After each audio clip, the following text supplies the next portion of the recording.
تو ہمارے روزے قبول نہیں ہوں گے, عبادت قبول نہیں ہوگی, یہ کیا مسئلہ ہے؟ نہیں, اس کا روزے کا اور زکوٰۃ کا ایسا کوئی مسئلہ نہیں ہے. آپ روزہ رکھ رہے ہیں اور آپ نے زکوٰۃ نہیں دی کسی وجہ سے, یا کوئی مسئلہ پیش آ گیا ہے, یا آپ نے جو حساب لگا رکھا ہے وہ سال آپ کا پورا ہی نہیں ہوا ابھی, تو آپ نے نہیں دی ہے, تو پھر اس میں روزے سے اس کا کوئی موازنہ نہیں ہے. اور بہت سے لوگوں کو یہ غلط فہمیاں نہیں ہے. روزہ ہوگا الحمدللہ, وہ نمازیں پڑھیں, نمازیں ہوں گی, روزہ ہوگا, تراویح ہوں گی. ایک مسئلہ اور رہتا ہے کہ جیسے گھر میں عورتیں ہوتی ہیں ان کے پاس میں گولڈ ہوتا ہے, جی, مان لیجیے 1 لاکھ کا کسی عورت کے پاس میں سونا ہے, اس نے 2020 میں خریدا تھا اور 5 سال ہو چکے ہیں, وہ ہر سال اس کی زکوٰۃ نکالنا پڑے گی اس کو؟ جی جی ہوگی, جی جی ہر سال جو بھی اس کی کرنٹ ویلیو ہوگی اس کے اوپر 2.5% ایسا رہے گا نا؟ جی جی ہر سال نکالنے. ہاں, لوگوں کے ذہن میں یہ بات رہتی ہے. اچھا سوال آپ نے کیا ہے کہ مان لیجیے ہمارے پاس 5 لاکھ روپے سن 2025 میں تھے ہمارے پاس, تو ہم نے 25 میں دے دی.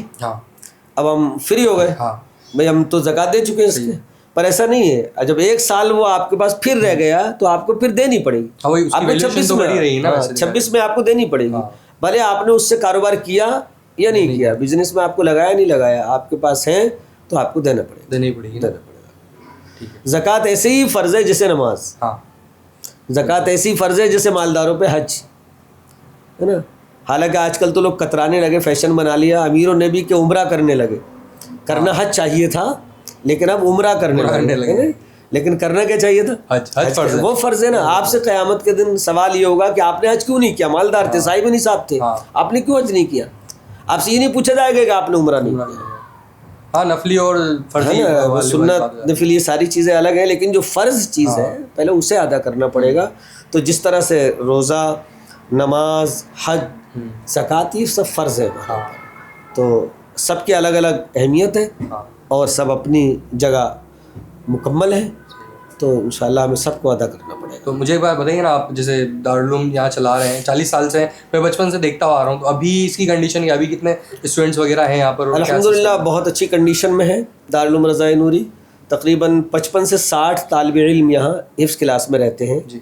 اور اس سال سے ہم نے درس نظامی شروع کیا ہے, تو اس میں بھی 10 بچے ہیں, اور یہاں کے اساتذہ مفتی صاحب پڑھاتے ہیں, اور قاری صاحب پڑھاتے ہیں, اور حفظ کلاس بھی پڑھاتے ہیں قاری صاحب.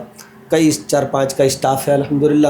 ابھی بہت اچھی کنڈیشن میں ہے اور بڑی تیزی کے ساتھ میں یہ دین کی خدمت کر رہا ہے اور بڑی محنت کر رہا ہے, اور علاقے کے لوگ بھی کافی سپورٹ کرتے ہیں. چلو, آپ کے آس پاس کے ایریا کے لوگ ہیں؟ ہاں, طالب علم آس پاس کے ہیں سارے. اچھا, سب آس پاس کے ہیں. 1-2 بچے ہوں گے یو پی کے. مان لیجیے میں یہاں کا انچارج ہوں تو یو پی سے تعلق رکھتا ہوں, تو اب میرے پریوار کے 1-2 بچے یہاں پڑھتے ہیں میرے ریلیشن میں, اور 1-2 بچے بہار بنگال کے ہیں. وہ بھی اس لیے کہ یہاں ہمارے ادارے کے آس پاس جو کچھ ائمہ حضرات امامت کرتے ہیں, تو ان کے کوئی بھائی ہے, کوئی رشتہ دار ہے, تو وہ بچے بھی ہیں.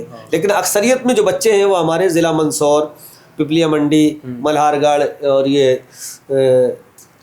اپنے ملتان پورہ وغیرہ, مینلی منظور ضلع کے ریڈیس والے لوگ. جی. جیسے اگر ابھی یہاں پر بھی اگر کسی کو زکوٰۃ, صدقہ, فطرہ وغیرہ سبھی دیا جا سکتا ہے نا یہاں پر؟ جی بالکل حقدار ہیں. تو اس حساب سے کچھ ہمارے پاس 20 سے 20 بچے ایسے رہتے ہیں جو جن کے والد نہیں ہیں, کسی کی والدہ نہیں ہے, ان کا گھر بھی نہیں ہے, تو ہمیں تو ان کے لیے کپڑا اور سارا انتظام کرنا پڑتا ہے. کھانے کے ساتھ میں کپڑا بھی انہیں دینا پڑتا ہے, اور جو بھی کوئی خرچ بیچ میں ضرورت پڑتی ہے وہ بھی ان کو دیتے ہیں. صابن, نہانے کے لیے سب ٹوٹل A to Z ان کو دیتے ہیں. اور الحمدللہ علاقے کے لوگ بھی بہت اچھے ہیں, ہمارے منصور علاقے کے سب لوگ بہت مدد کرتے ہیں. اور میں آپ کے اس ہماری گفتگو کے تعلق سے میں آپ سے یہ کہنا چاہوں گا کہ بھئی اور لوگ اس میں جڑیں اور خدمت کریں, تاکہ ہمارا جو اگلا مشن ہے, ہم یہ چاہتے ہیں کہ بہترین انٹر کالج بھی ہو جائے. نہیں, بوتل اسی جگہ پہ فیلڈ کافی ہے, جگہ کافی ہے. تو ہمارے مشن ہے انشاءاللہ کہ ہم بہت جلد کالج کی تیاری کر رہے ہیں, سرکار سے مانیتا لے کے انشاءاللہ, اور انشاءاللہ یہ ہو جائے تو پھر ہم اس پہ کام کرتے ہیں. چلیے, بہت اچھا لگا آپ سے بات کر کے. ٹھیک, اللہ حافظ.